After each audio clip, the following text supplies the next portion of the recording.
Hi, I am Kassandra Ramsey, a sports and entertainment attorney in the Washington, D.C. metro area. I am the managing attorney and founder of the law office of Kassandra Ramsey, P.L.L.C, where I assist small business owners, creatives, social media influencers with protecting their brands and businesses. I also educate current and prospective college athletes and their parents on name, image, and likeness and the legal topics that are related to NIL. Today, I would like to discuss a very important topic that I believe it is important for you to understand as a college athlete, and that topic is licensing. So, what is a license? A license is when one party, the licensor, gives permission to another party, the licensee, to do or use something that the licensee otherwise would not be able to legally do or use. As it relates to intellectual property, a license allows a licensee to use the trademarks, copyrights, or other creative works of the licensor without infringing on the owner's or licensor's intellectual property rights. So, how does licensing apply to you as a college athlete? Licensing your intellectual property or your NIL will give you the ability to grow your brand and or business. As a college athlete engaging in NIL opportunities, companies will often want to use your notoriety, your name, your image, your likeness to promote their company and or products. Accordingly, you may be presented with opportunities to enter licensing agreements allowing the company to use your NIL.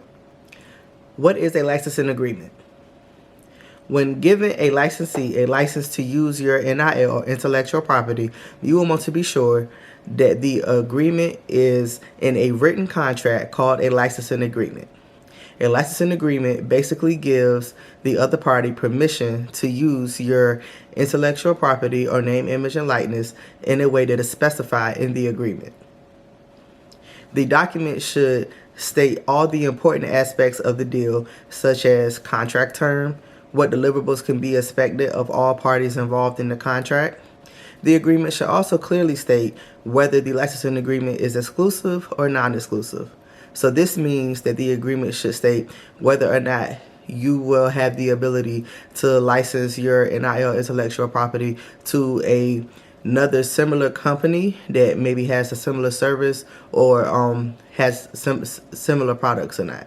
And this part of the agreement, you should thoroughly negotiate and make sure that it is a mutually beneficial part of the agreement. The agreement should also clearly state the payment terms and should be signed by all parties involved. These are just a few of the contract terms that should be included in the licensing agreement.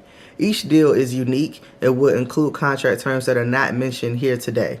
Accordingly, it is important that you seek the advice of counsel in your state when you're considering a licensing agreement or any other agreement that is related to your NIL. I hope you find this information helpful. Thank you.